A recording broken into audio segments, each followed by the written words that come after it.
নমস্কার বন্ধুগণ, আজকে ভীষণ গরম পড়েছে, তাই গরমের জন্য একটা স্পেশাল ডালের রেসিপি নিয়ে চলে এসেছি। টক ডাল আমরা অনেকেই বানাই, আজকে দেখাবো লেবু দিয়ে মুসুর ডাল।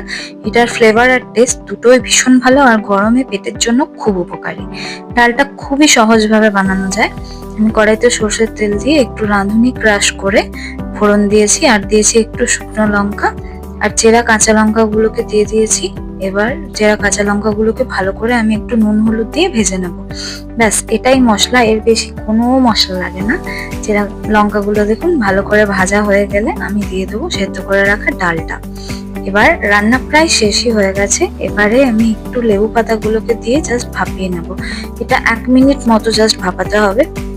লেবু পাতা বেশি ফুটে গেলে কিন্তু তেতো হয়ে যাবে ডালটা, খেতে একদমই ভালো লাগবে না। জাস্ট আমি এবার লেবু পাতাগুলোকে তুলে নেবো 1 মিনিট মতো রেখে। এগুলোকে তুলে নিয়ে গ্যাসটাকে অফ করে দিতে হবে। নুন চিনির টেস্টটা দেখে নিয়ে তারপরে দেবো হচ্ছে স্বাদ মতো লেবুর রস। লেবুর রসটা দেবো হচ্ছে একদমই গ্যাসটা অফ করে, কারণ লেবুর রস দিয়ে ডালটা ফোটালে তেতো হয়ে যাবে আর ডালটা খেতে ভালো লাগবে না। ডাল রান্না হয়ে গেছে, এবার লেবুটা জাস্ট দিয়ে দেবো, লেবু পাতা দিয়ে দেবো, দিয়ে ঢাকা দিয়ে রেখে দেবো যতক্ষণ না সার্ভ করছি।